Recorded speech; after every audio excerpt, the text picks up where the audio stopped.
This is Hino's Sport, bringing you that heat and that fire. Gervonta Tank Davis, I told you guys, versus Yuriorkis Gamboa. You guys wouldn't listen to me, man. So hear me and hear me. Well, I told you guys this fight is going to be something epic. I told you guys that Yuriorkis Gamboa is an old dog that's not ready to let go of his position. So y'all got to understand, in the truth of the fact of the matter, when we're sitting here, we're talking about the cold-hearted, unadulterated, and cutthroat truths. The truth of the fact of the matter is simple, folks. So hear me and hear me well. This is going to be an epic fight. Y'all saw Gervonta Tank Davis shove Yuriorkis Gamboa, and all hell broke loose. These guys are ready to step into the square circle. Gamboa feels that he can beat Davis. We know Davis is going to knock him out. But there was nothing fake about all hell erupting and breaking loose between these two. The truth of the fact of the matter is simple, folks. These two fighters are going to give us an epic fight come tomorrow, December 28th. It's an ATL, man. So ATL, stand up. This fight is going to be of epic proportions and epic magnitudes. You guys don't even understand, man. I'm looking forward to this fight. I told you guys, man, in Hino's Sport fashion, dog. Bringing you that what? That heat and that fire. And keeping the foot on the what? On the necks. And keeping the foot on the what? On the necks. That this was going to be a fight like nobody's business. And these two guys were going to bring it in epic proportion and an epic magnitude. So you guys are seeing a fight that's going to unravel. Gervonta Tank Davis is going to take him time to figure out Gamboa. This is not going to be no easy fight where Gervonta Tank Davis is just going to be able to land bombs on him.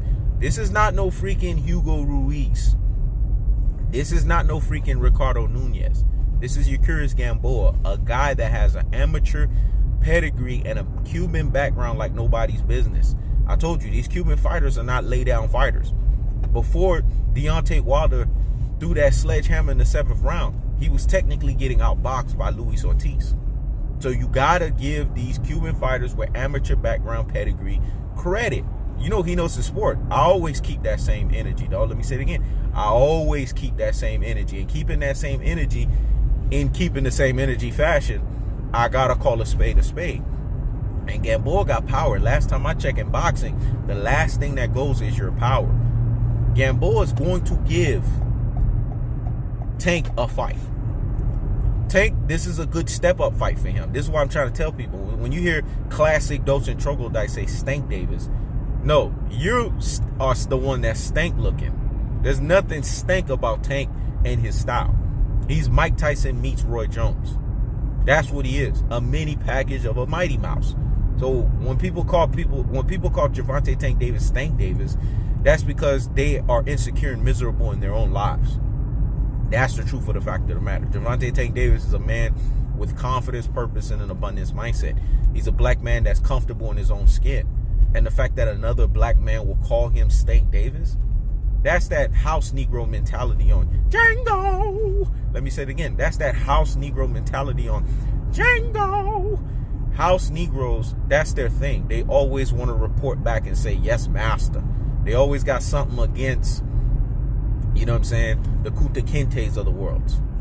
They always got something against them because they can't do what a Kunta Kinte can do. They don't have that heavyweight lifting in them to do that. So they always got to report back like the good house Negro that there is. So anybody that's calling Tank Davis Stank Davis, you're a house Negro. That's what you are. They're just mad with the PBC model. That PBC allows these fighters to be independent contractors and independent free agents. This is why I like the PBC model. You know what I'm saying? Because I like the fact that these fighters are able to control their own destiny. Al Heyman is not sitting here and saying, I'm handicapping you in prison and making you a prisoner by promotional requirements. No, I'm going to be your advisor because I'm a highly intelligent attorney in all entertainment affairs. Do your homework on Al Heyman. They're just mad that the man has cornered the market, and Gervonta Tank Davis is one of his high level in folks that he advises in terms of contracts. They're mad about that. They're freaking mad. But Gervonta Tank Davis, if he's not the fighter that everybody says that he is, then why does everybody want Tank versus Loma? Why does everybody say Tank and Loma is the super fight? See, dodo heads, brain full of mush and brainwashed followers. This is what we call Rudy pulling plum brain. So the truth of the fact of the matter is this, and it's really simple, folks. Gervonta Tank Davis is going to stomp Yuriorkis Gamboa, but it's not going to be easy.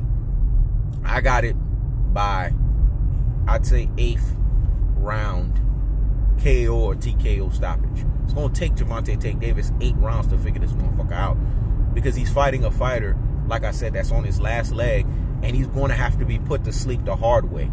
This is not going to be the easy way. It's going to get done the hard way. But Gervonta Tank Davis is going to figure him out.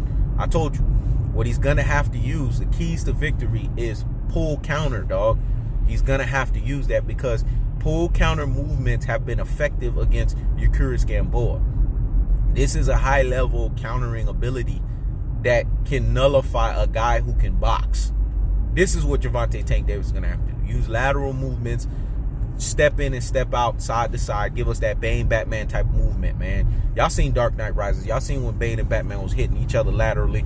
You know what I'm saying? That's why it for a while it was like it was a stalemate until Batman went into that next gear in that lateral movement and he got Bane's ass. That's what Gervonta Tank Davis is going to have to do. Keep going lateral, because he's athletic and he's explosive. This is how you beat guys that want to stay in this conventional boxing fundamental way. You got to be athletic, you got to be explosive, you got to move laterally, and you got to pull counter them. Gervonta Tank Davis does this, which I know he's going to do this. He should stomp Yuriorkis Gamboa. But Yuriorkis Gamboa is not going to go down without a fight. Trust and believe that. Trust and believe that. He bringing the goods. He is bringing the goods. So people need to understand, this is a fight, like I told you guys, come tomorrow, it's going to be epic.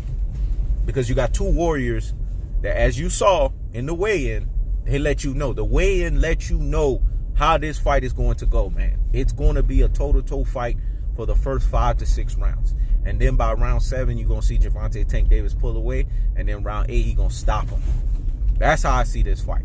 It's really that simple. And there's no other way to see this. This is He Knows the Sport. Checking out.